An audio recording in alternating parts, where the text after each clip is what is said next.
All right, today I'm going to be talking about the four types of sellers that you're going to encounter when you are calling people on the phone.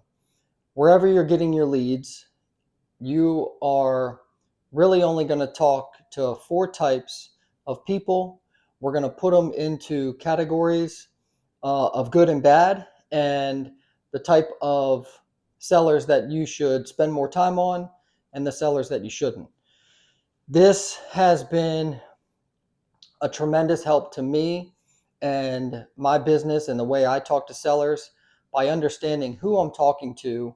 And it allows me to become more efficient with my time on the phone and get through my leads faster and decipher which ones I should worry about more, get more in-depth conversations, and which ones I shouldn't. So it's allowed me to get a lead in, not waste my time on the phone. So I'm not wasting as much time talking to people that ends up nowhere. And I'm only spending time on the phone with people that something they actually have some motivation, they want to sell. It's something that could turn into a deal, if not on that phone call, maybe down the road. So we're going to go through, there's two good, too bad. So let's start with one of the ones that is one of the most common. And this is where you'll spend a lot of your time. So those are, they have motivation,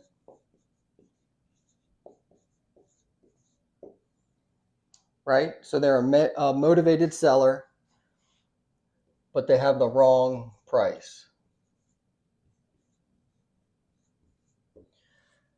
So if you've been calling sellers for any amount of time, you've definitely come across this type of person.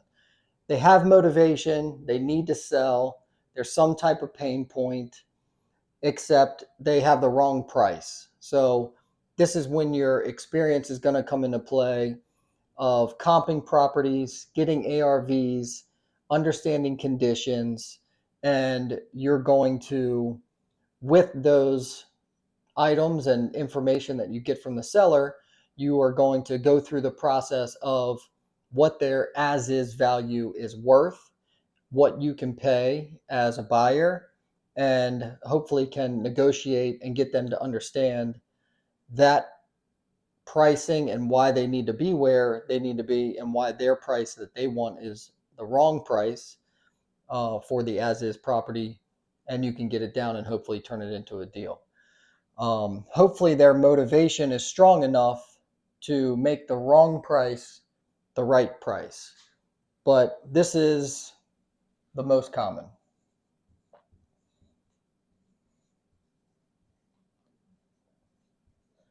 You are going to see these people most of the time on the phone.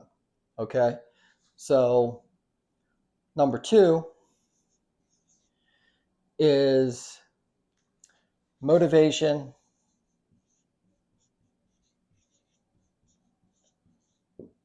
and the right price.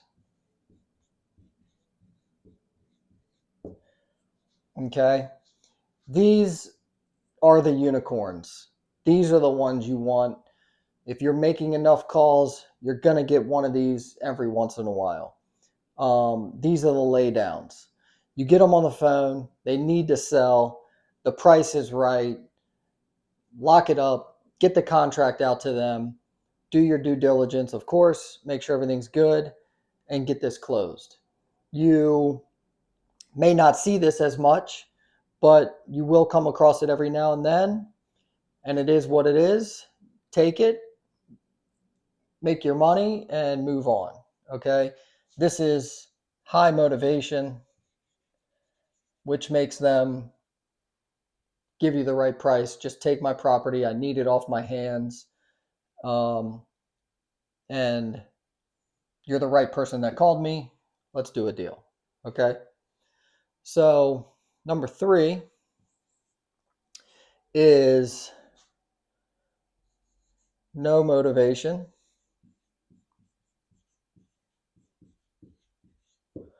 Okay. And the wrong price.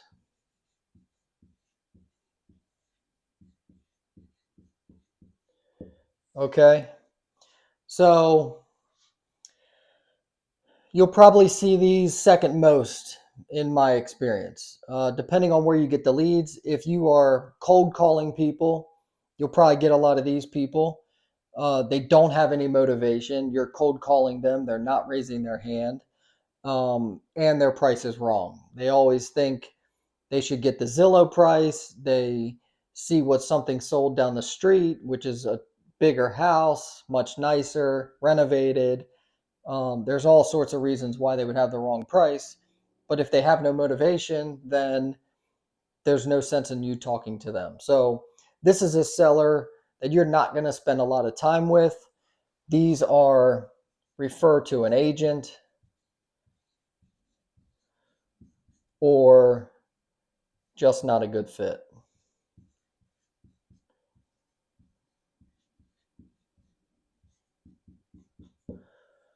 And move on. Out of the gate, if you are confirming they need to sell, you're getting the price up front, you start asking them what's going on. You find out they have no motivation. You know their price is wrong. Get off the phone with those people as quickly as possible. Move on to another lead. You could end up on the phone for them forever, and you're just wasting your own time. So, you're either referring them to an agent if you know an agent, or you should tell them this is a typical situation where you should use an agent. Um, then that's what you need to do, and move on to save yourself the time. Okay. Number 4 is no motivation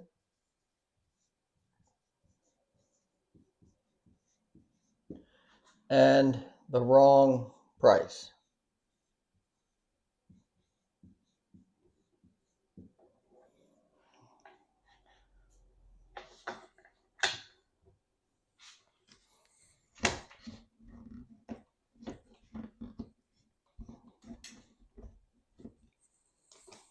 Okay.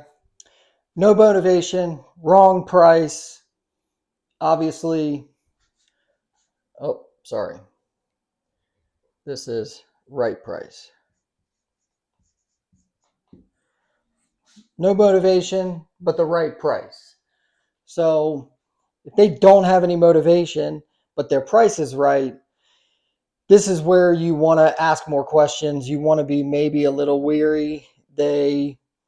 It may be a scam. It may be someone that doesn't have the rights to sell the property. So maybe it's the tenant you're talking to pretending to be the owner, or the brother, or a son that doesn't actually have the capability to sell the house.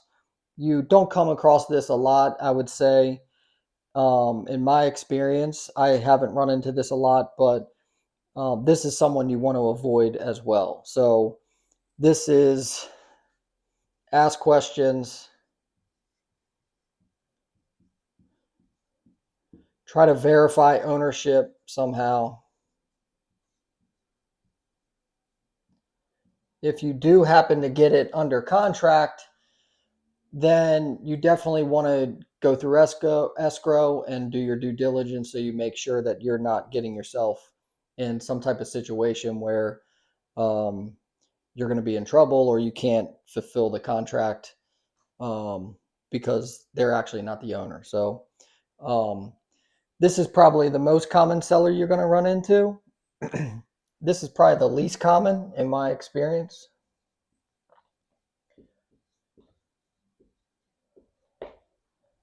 And then these two are somewhere in between. This is probably second most,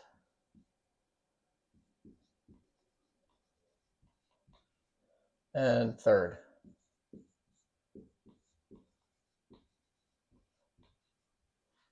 Okay. Now the other side of this is these two type of sellers are one that you want to spend your time on. So these are good sellers,